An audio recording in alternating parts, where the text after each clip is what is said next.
Sir में भी पूरा ब्लड से बाल चिपक चिपक गया था। जैसे दीवार में नहीं लड़ाया जाता है ऐसे लग रहा था उसका। नहलाने के समय में पूरा पता चल रहा था, नीला नीला दाग हो गया था, काला काला। लेकिन हमको बहुत कष्ट हो रहा है। इतना ही बताती थी और इसके आगे और कुछ नहीं बताती थी वो। दुनिया मंगल ग्रह पर पहुंच गई है, लेकिन हमारे भारतीय समाज में अभी हालात ऐसे हैं कि बेटी पैदा होने पर औरत को दोषी मानकर उसकी जान ले ली जाती है, जबकि विज्ञान पूरी तरह से डिफाइन कर चुका है कि ये कमी लड़कियों में नहीं होती है जबकि उसके पति में होती है। लेकिन आज भी पढ़े लिखे लोग तक जो है इन दकियानुसी चीज़ों को मानते हैं और अपनी पत्नियों को बेटी होने पर टॉर्चर करते हैं और मार देते हैं। ऐसी ही एक घटना हुई है बगहा के बनकटवा में। शास्त्री नगर की लड़की थी वो, उस लड़की के घर पे हम लोग आए हुए हैं।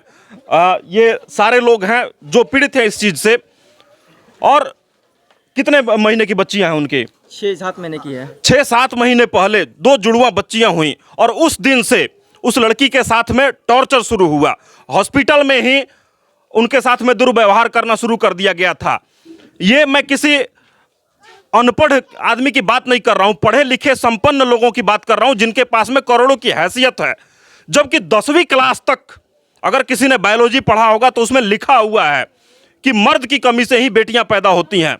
क्या हुआ था, आप उस घटना को बताएंगे? किस शादी तो होती है तो उसमें थोड़ा बहुत कमियां होती है, थोड़ी बहुत कमी होती है। इनके जो लड़का का जीजा जो है वो थोड़ा कमी था, वो बताने लगा ये कमी है वो कमी है, थोड़ा बहुत होता है, हम एक्सेप्ट किए। उसके बाद से उनका मन मुटाव थोड़ा बहुत चलता रहा।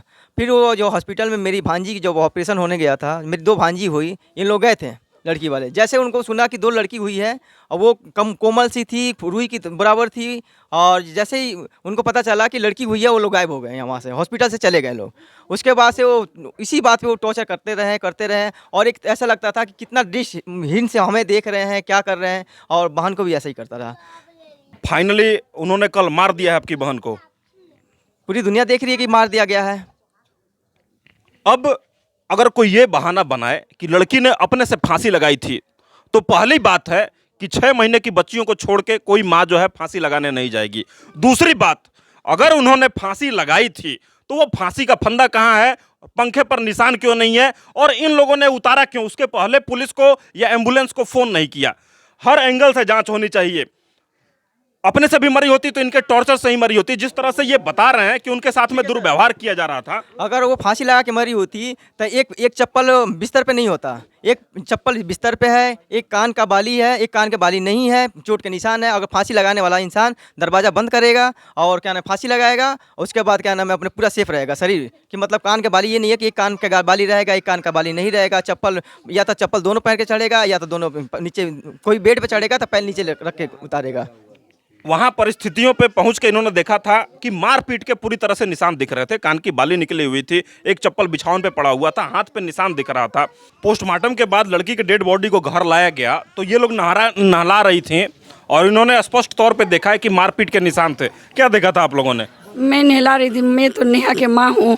मैं नहला रही थी तो उसको पूरा गला पर निशान था और पूरा बेल्ट ओल्ट के पूरा निशान, पूरा काला काला पीठ पर पूरा निशान था।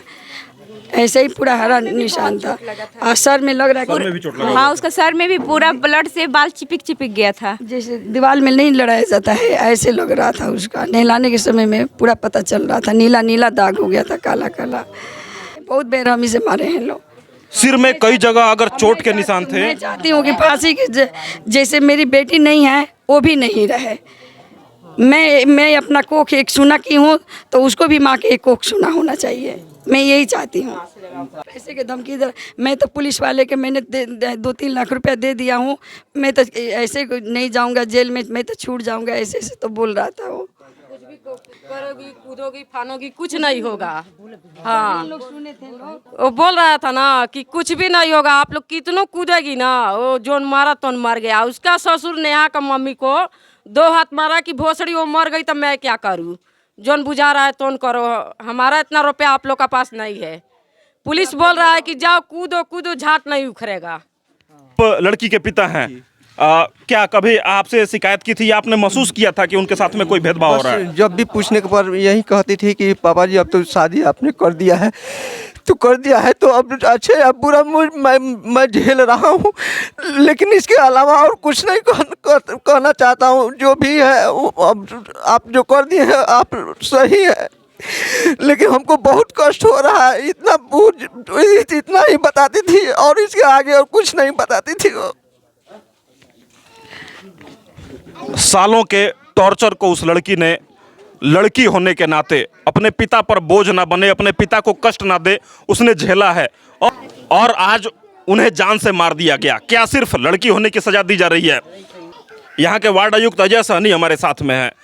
वो घटना जानबूझकर किया गया है, साजिश के तहत पूरे वो घटना दहेज प्रथन के लेकर, जिसमें 5 लाख रुपया कैश दिया गया था पहले शादी से पहले। उसमें उन लोगों का दबाव था कि मतलब के 8 लाख रुपया का मतलब के मांग था कि 8 लाख रुपया और बाइक 4 व्हीलर कार का, ठीक है, जिसमें लोग उतना समर्थन नहीं हो पाए, जिसमें लोग 5 लाख रुपया कैश दिए थे। उसके लिए लड़की पर बार बार टॉर्चर आ रहा था और टॉर्चर के कारण उसको दहेज के कारण ही उसको जानलेवा हमला किया गया है। साजिश के तहत उसको मार दिया गया है।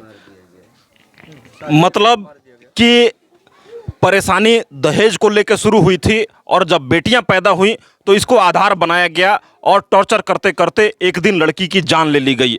ऐसे हवानों को क्या समाज में जिंदा रहने का हक है? समाज ये डिसाइड करे।